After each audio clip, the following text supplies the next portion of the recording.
Get behind me, Satan. Satan. I deserved that because I didn't understand that the cross was the way to new life. Not just for Jesus,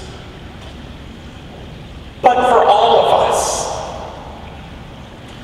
At our Last Supper together, I boasted that although everyone else would desert him, I would never fail him. But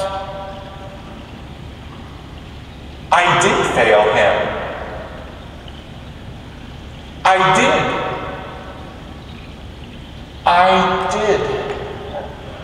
Judas, how could you betray the master with a kiss? But you have to understand, the dream of a Messiah and a kingdom, it was all but dead. How could Jesus unite our people when all he did was create division, breaking the Sabbath, insulting our leaders? Jesus had become a hopeless idealist. Turn the other cheek, indeed. How could any Jew say, give to Caesar what belongs to Caesar? No, the dream was dead. Jesus had no intention of conquering the Romans. Instead of collecting money to build an army, that dreamer gave it away to the poor. Yes, I took money from the common purse. I wanted my share. What's fair is fair. Wouldn't you agree? Are you the Messiah? Had he answered no, he could have walked away. But that simple-minded Galilean openly stated for all to hear that he was the glorious Son of Man. He blasphemed! And in so doing, he signed his own death warrant. What else could I do? Had you been the high priest, would you have done differently?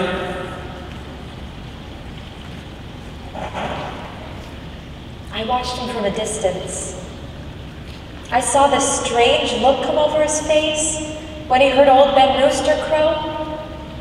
It was as though death had called for his soul. Then he turned away, and I saw his shoulders rise and fall. If he weren't a man, I'd swear he was crying. On that fateful day, as I stood by Pilate's side, I saw Jesus there, awaiting my husband's judgment. He stood with the dignity of a king, despite the cruel crown of thorns. I observed my husband trying to free Jesus, trying to find a way to save him,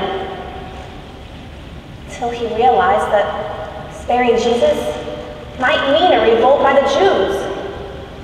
One more Jewish complaint to Caesar could have meant my husband's career. I wept quietly as Pilate washed his hands. Somehow, I knew that my husband and I would never be the same. That we would be haunted forever by the Nazarene's innocence. Everyone got into the spirit of the thing by whistling, hooting, shouting, "Hail, King of the Jews!" It was nothing personal, you understand. It's what we were paid to do, to make people miserable. Jesus wasn't a bad fellow, really. In fact, he was braver than most, standing there taking our best blows. He didn't beg for mercy, not once.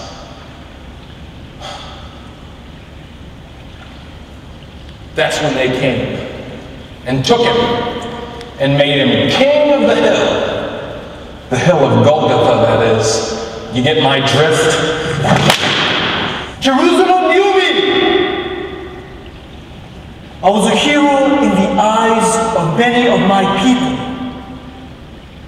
Now, they were going to make an example out of me. Those Romans. It would be a slow, torturous death by crucifixion, typical of Roman style. They brought me before a shouting crowd, along with another prisoner, Jesus of Nazareth. Strange. We both had the same first name. Pilate. He offered the crowd the choice of freeing Jesus the Nazarene or Jesus Barabbas. It was my lucky day. They shouted for my freedom and his death. I will never forget that look.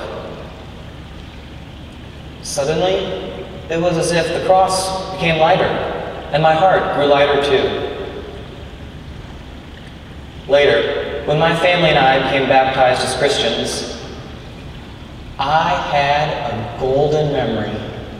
I helped Jesus bear his cross.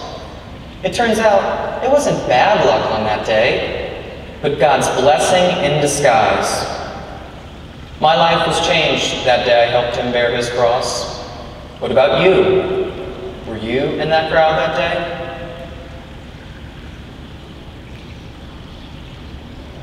Weeping is another ritual expected of us. Very few tears, if any, are shed besides our own. We rarely knew the prisoners as persons.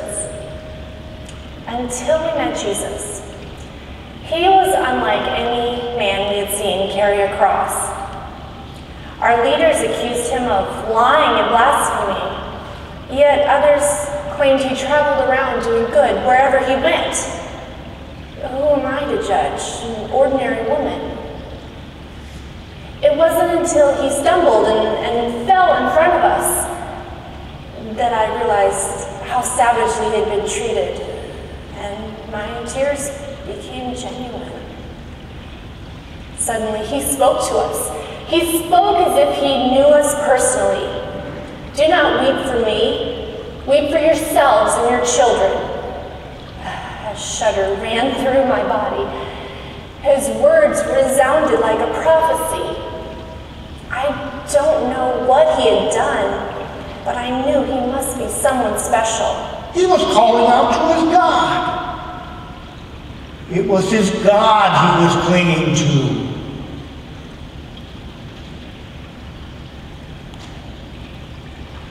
As I stood there, watching him as he was dying, I could have sworn he nodded towards me as if to say, I'm glad you didn't destroy my robe. My mother made it.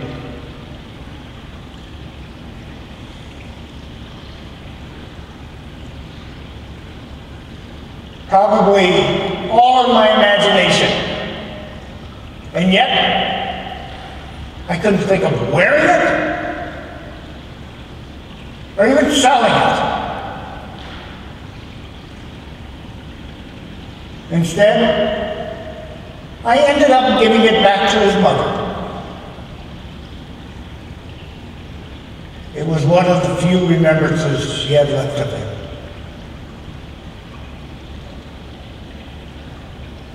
When they began nailing Jesus to the cross, I heard the gasps of pain, and yet I heard no curse from his mouth. I told my fellow prisoner to keep quiet. We deserved what we got, but Jesus, well, he was different.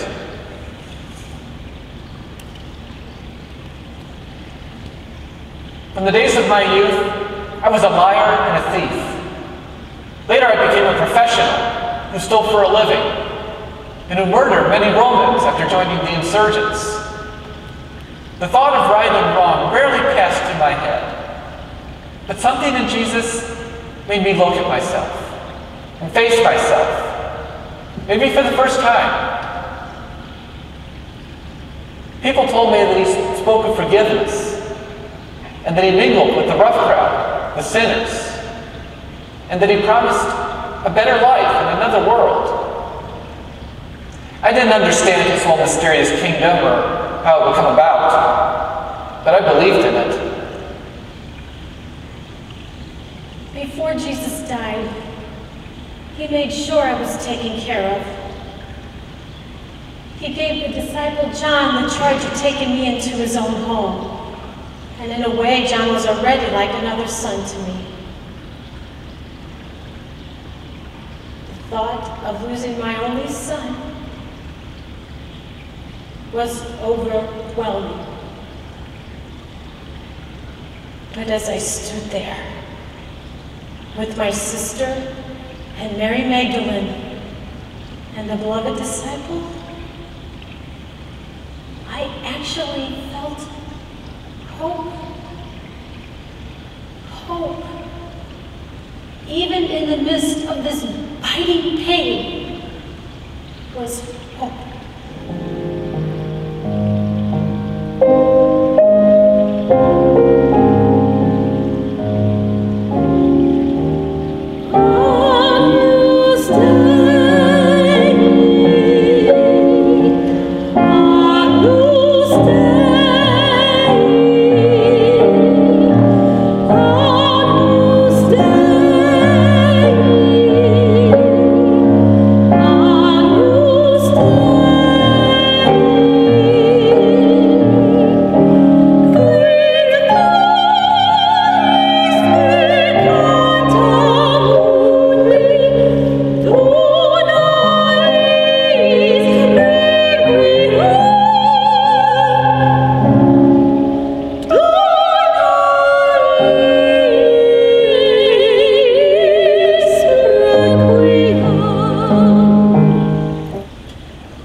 And I recognized him for who he truly said he was, the Son of God.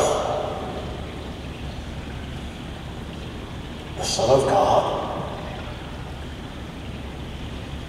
In my heart, I felt the first stirrings of faith, and I asked him to forgive me for my cruelty, my hardness, my coldness.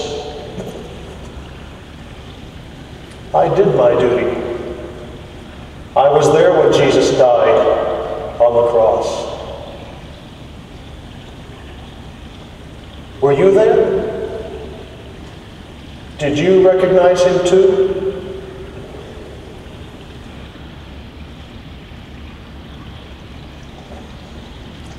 My name is Joseph. I come from a town called Arimathea. I saw the drama unfold to the bitter end. I was with the council last night when they decided on Jesus' death, and I am haunted still by this question. Could I have done more? Could I have done more? Perhaps when I talked to them, I could have used better education. I could have been more eloquent. I could have been more persuasive in trying to stop this from happening. But really, I was simply afraid. I was just afraid that they would find that I was a hidden disciple. I was afraid of what the council would think. Nicodemus and I both were very afraid. Both of us were afraid to be seen as followers of Jesus. In the end, instead, Jesus was not buried out in a pauper's field. He was buried here in my tomb. This announced to me fulfilled the scripture that Isaiah said, that he will be buried among the rich. I was there when they closed his tomb. I was there when he died for us all, rich and poor alike. What about you? Were you there on that somber Friday?